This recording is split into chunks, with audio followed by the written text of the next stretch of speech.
Good day, ma'am. We present to you our design proposal of a socialized condominium building. First, what is socialized housing?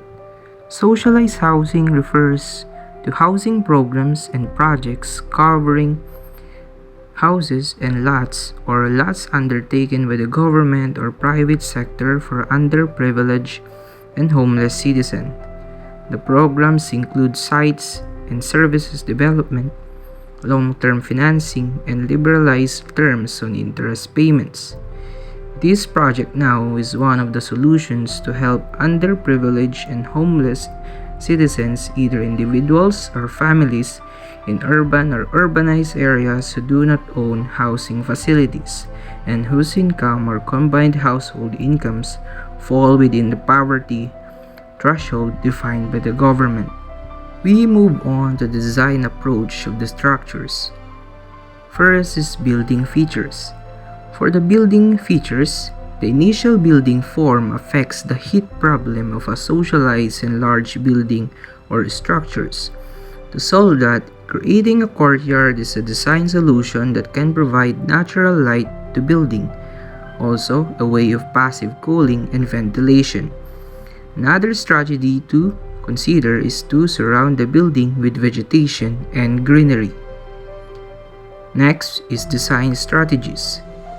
Based from the design criteria of the project, commercial, residential, and recreational spaces were planned according to their own functions and spatial needs.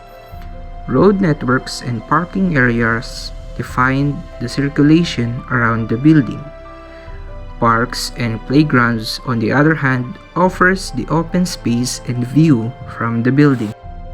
The group has decided to combine the similar type of dwelling units in one building.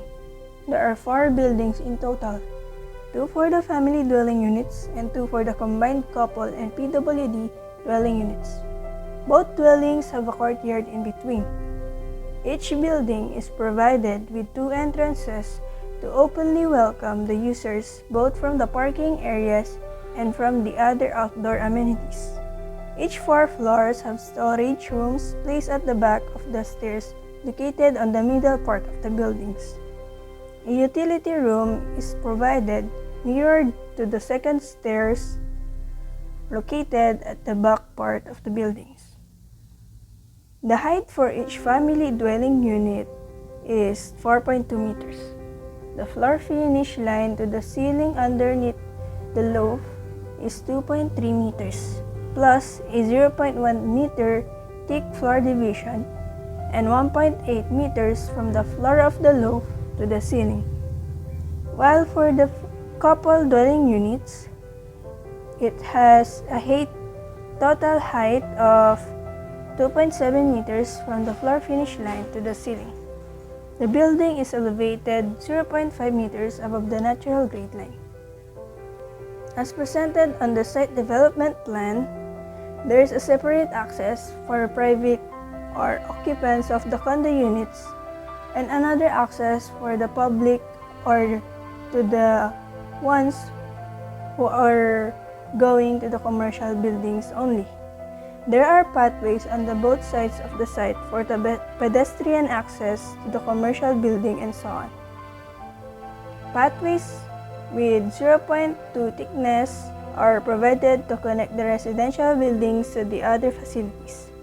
Ramps and stairs were located near the entrances and serve as a transition from the commercial buildings to the residential buildings and from the parks and playgrounds. The occupants who wish to roam around the site while in a vehicle, an access road on the site's perimeter is provided, especially for the PWDs who wants to visit the parks and playgrounds with lesser time and distance to travel. The development of the socialized residential condominium project is in accordance with the minimum design standards set in BP 220. Each family dwelling unit consumes 24.5 square meters in 2 buildings, so in total there are 224 units in each building with 56 units distributed equally per floor. The couple dwelling unit took up 24 square meters each, hence it accumulates 2 buildings with 256 units accordingly, and it have 64 units per floor. To sum up, there are 960 units both for family dwelling and couple dwelling. PWD units are also considered, where it took up 10% or 96 units of the total building unit. Each dwelling unit contains a toilet and bath and kitchen, as well as delineated spaces for sleeping and entertaining. Non-residential areas like hallways and the like accumulated 25% of the total area. Distance of 10 meters between buildings is also observed. The parking requirement followed the ratio of 1:8, where 1 parking slot is allotted per 8 living units. Hence, there are 120 parking slots provided for the building occupants. The size of an automobile car is computed at 2.5 meters by 5.0 meters for perpendicular parking, while 3.7 meters by 5 meters is allotted for the PWDs. Allocated areas for parks and playgrounds are ensured to be buildable for basketball court and are exclusive for community facilities.